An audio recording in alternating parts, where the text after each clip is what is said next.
Hello, my Patreons. Right, this week's video is something of a question to you, as well as something of a question in general, to find out exactly where everyone's thoughts lie. And it's inspired by this week's Q&A, which has gone up onto the website along with this video and onto YouTube and all that kind of stuff. And it's inspired by that statement that Ian McManus came up with about what about players adding character abilities, rules, conventions to their character as a result of their backstory.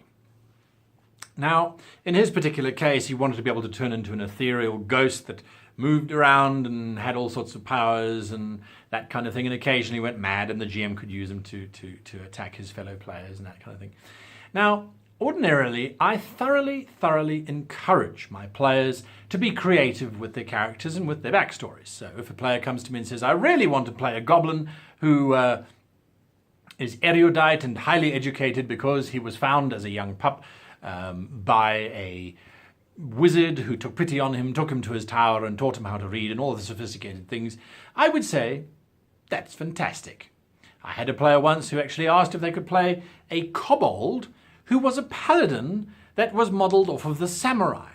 And I was so taken by this idea of this bunch of kobolds who had seen a paladin in action and wanted to mimic his gallantry and the ability to defeat larger creatures than themselves, that they had adopted the code of the paladin, and his honour had become part of their cultural drive. So I invented the Barker kobolds, who were in honour of the paladin named Barker, but also who were honour-bound and that kind of thing.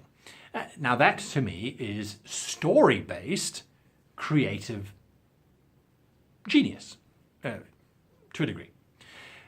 When you start creating a character, though, that suddenly got extra powers, extra abilities, extra mechanical effects, that's when I start to take issue. Because you need to have a very firm balance. Now, let me be quite clear here. I have had players in games who have said to me, well, my character is supposed to be able to use this power, Moonbeam, but to be perfectly honest with you, Moonbeam doesn't necessarily relate to the character, so could I make it a Sunbeam that has exactly the same effects as Moonbeam, but instead of using moonlight, it uses sunlight? Now, yes, there is a certain technical issue here where vampires would be more affected by sunlight than by moonlight and that kind of thing. But at the same time, if a good argument can be made, well, why not? There are feats that allow you to substitute out the elements that are going to be used in the spell anyway. So is it really that much of a game changer? Maybe it is, maybe it isn't. On the other hand, when players start talking about, well, I have psionic abilities because I was once turned into an ethereal psionic wraith in my backstory, well, if you're level 1, I'm sorry, that's just never going to happen. If you're starting at higher levels, well, maybe, but at the same time, it's still a massive game changer. So the question that I pose to you, now that I've given you this long rant about how I feel about all of these different modifications to character backstory, the question I put to you is this something that you would ever consider? Do you consider it fair? Do you consider it something that GMs should look into? Do you consider it something that you as a GM go, well, maybe being a psionic ethereal being that randomly shifts from good to bad alignment and may attack their own party is kind of fun, and it's something that you want to explore. On the other hand, maybe you agree with me, or maybe you think I am being too lenient or too strict and that there should be no deviation from the rules as written and as prescribed because they are supposedly balanced. I don't know. This is something that you will have to think about and hopefully give me some kind of feedback on, because I find it a really interesting question when players want to do something different, something outside the box that isn't covered by any of the rules, and where they want to make up their own rules to govern it. Now, in certain circumstances, I admit, I will have a player who wants to play a race that has no written up write-up, because it's not something that's commonly played, or because the creators never thought that anyone would want to play a ooze or a rock or a whatever the alien might be. And there I have let the player come up with their own statistics and their own values, and then I have judged them based on whether I think they are fair or not. And with negatives, I've always made sure that the negatives are not narrative only. So in other words, oh, well, my character's so hideous, no one wants to talk to them. I'm afraid in my books that doesn't count as a major negative. As a matter of fact, a repulsion of that magnitude can almost be looked upon as a benefit, because it means that NPCs won't engage with them, law officers will be perhaps a little bit nervous to engage with them, however you want to spin the tale. That's not a negative, especially if the character has the ability to read minds, for example. So they're going to walk away from you whilst you read their mind. That's a double bonus. That's not a bonus and a negative. So trying to find the balance between those negatives and bonuses is, for me, critical in order to make it feel fair. The next question that I'm going to pose to you is, what do you do if you've already agreed to the effects and then only later on do you see that those effects, when stacked together, create quite an impossibly powerful character, one that perhaps derails the entire process because they simply are so powerful they can operate on their own and they have no need for the rest of the party. Now you've got a party who's starting to feel alienated and separated from the actual adventure because there's no reason for them to be there.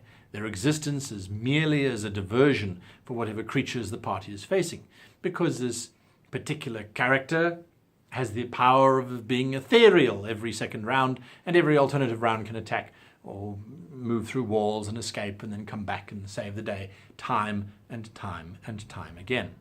Often with something like Star Trek, for example, where Wesley Crusher could solve almost any problem that he was involved in.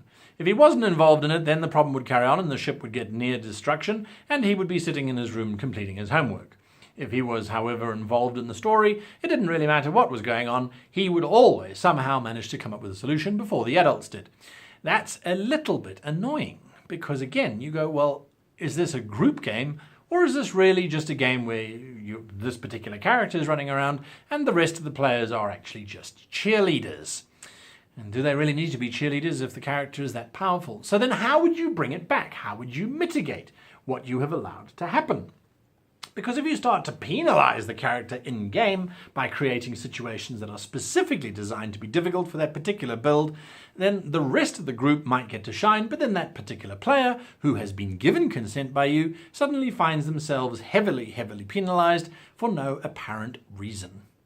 Well, of course, you can always talk to the player and say, well, look, I think this is causing an imbalance in the game and we need to address it somehow. That's certainly one way of going about it. Another way is to see if the rest of the players want to up their game as well, in which case suddenly their characters start to gain a benefit. I'm not a big fan of one-upmanship and adding numbers just to balance out numbers, because I think that can become ridiculous over time. And certainly as one gets higher in levels in things like D&D and Pathfinder, that certainly starts to happen. I think in most systems, as a matter of fact, once the players are rolling 20 dice to overcome a single problem, it starts to become a little bit silly, doesn't it? Anyway, those are the thoughts that I'm mulling over as a result of Mr. Isaac's question on creating an ethereal who can phase through walls. What are your thoughts? Let me know. Until next time, thank you for your patronage. Thank you for being with us. Thank you for being on this journey with us. We are truly in an amazing space right now, and it is literally all thanks to you. So until next time, I wish you happy gaming.